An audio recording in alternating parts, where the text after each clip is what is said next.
The US, also known as the world's greatest bully, thinks that by imposing sanctions on any country that goes against its ideals, principles, and interests, it would be able to bend that country to its will. But the fact is that the US sanctions and domineering policies have only succeeded in making these countries detest the US and find ways to thrive without the influence of the US. In today's video, we look at two countries that have been subjected to economic sanctions from the United States, but have continued to thrive, and these nations just pulled a slick move that's an absolute game changer. As you know, the global financial scene is dominated by the US and the West, and this has made it very easy for the West to try and break the economic strength of countries that go against their interest. However, Iran and Russia, both members of the BRICS alliance, recently made an announcement that will shake the current financial system. So, what did they do?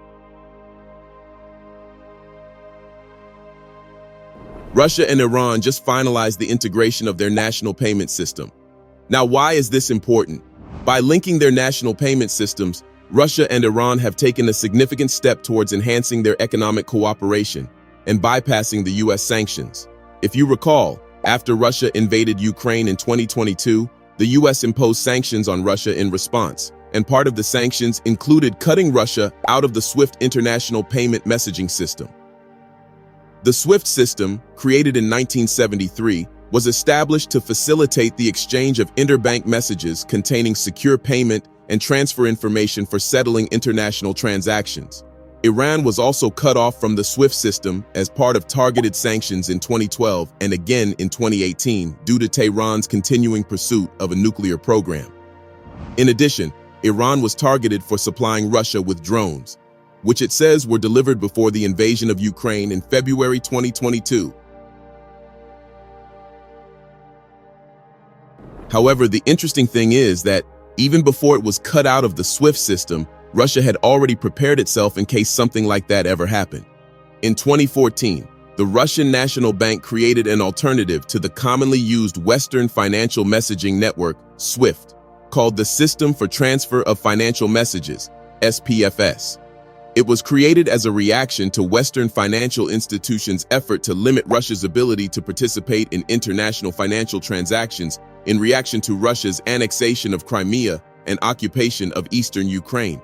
So when the US finally cut off Russia from the SWIFT system in 2022, it quickly switched to the SPFS and even encouraged other countries and financial institutions to use it.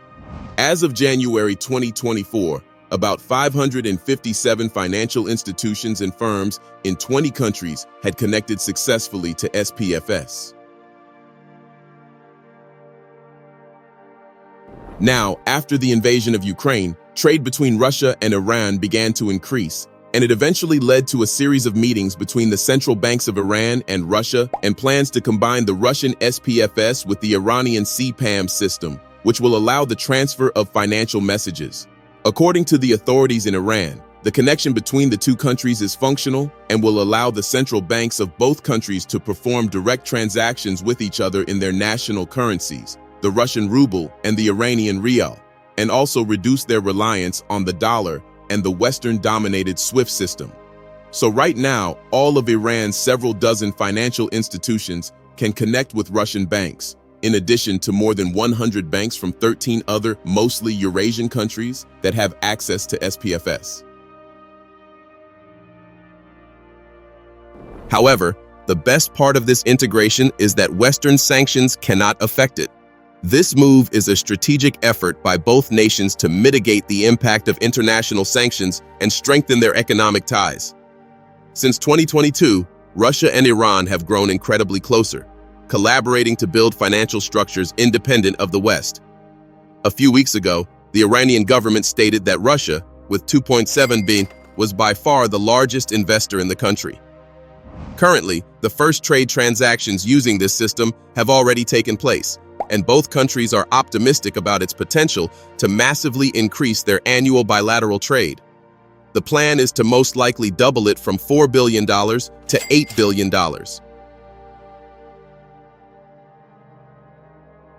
Now, Russia's alternative payment system also has payment cards for regular users, called MIR. The Russian central bank began issuing the MIR card in 2015, which is currently in 50% of payment card transactions in Russia, filling in the role previously served by Western electronic payment systems that exited the Russian market in 2022. But it's not only Russia that uses this card. The Mir is now fully accepted in Venezuela, Cuba, Belarus, the breakaway republics of Abkhazia and South Ossetia, and at some banks in other former Soviet republics and Vietnam. Several countries in the Middle East and Africa have expressed interest in joining the payment system, despite U.S. sanctions targeting the issuing authority. So, as part of the integration between Russia and Iran, both countries have also agreed to use the Mir payment system, and according to the governor of the Russian Central Bank, the project has now entered the operational stage. In the first stage, which is set to begin on August 22nd, bank cards of Iran's Shaytab system can be used as Amber Smart cards in all ATMs across Russia, and Iranian citizens will be able to withdraw rubles from the Russian ATMs using their cards. The second stage will involve the possibility of Russian citizens using their cards to make payments in Iran, while in the third stage, Iranians will be able to pay with a Shaytab card in Russian stores via an ordinary bank terminal. Overall, the integration fits into a broader desire for greater independence from Western-dominated institutions that have been espoused at BRICS summits. This includes a shift away from the use of the US dollar as a transaction currency and the development of alternative internet infrastructure. So what are the benefits of this financial integration between Russia and Iran? First, by promoting the use of their own currency for bilateral trade, Iran and Russia seek to minimize the influence of the US dollar and enhance their financial independence. This does not only reduce their vulnerability to US economic policies, but also fosters a multipolar financial system. Secondly, the integration of Russia's and Iran's banking systems is expected to facilitate smoother and more efficient trade transactions between both countries. With the new system, businesses in both countries can open letters of credit, conduct transfers, and issue guarantees more easily, thereby promoting increased trade and investment.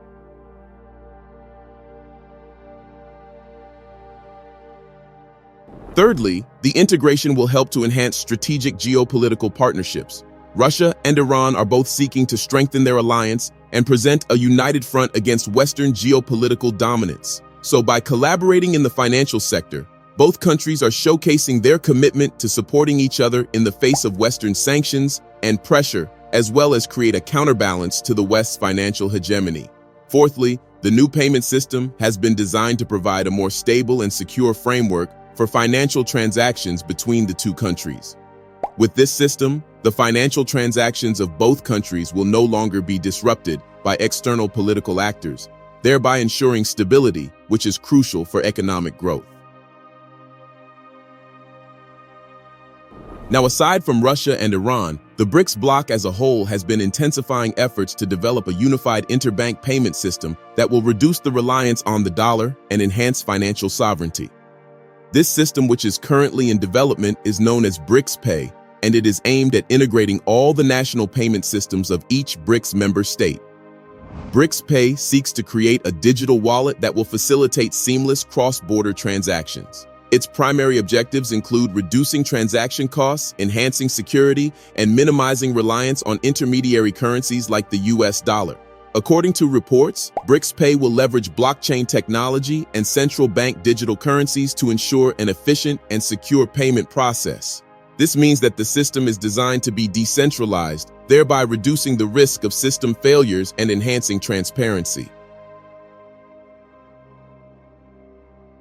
The strategic development of BRICS Pay is a significant step towards de-dollarization, providing an alternative to the Western-dominated global financial system. Since 2022, BRICS has grown from an insignificant economic organization to one that is on its way to unseat the dominance of the West. In May, the U.S. presidential candidate Donald Trump came out to say that if he wins the U.S. presidential election, he won't allow other countries to abandon the dollar.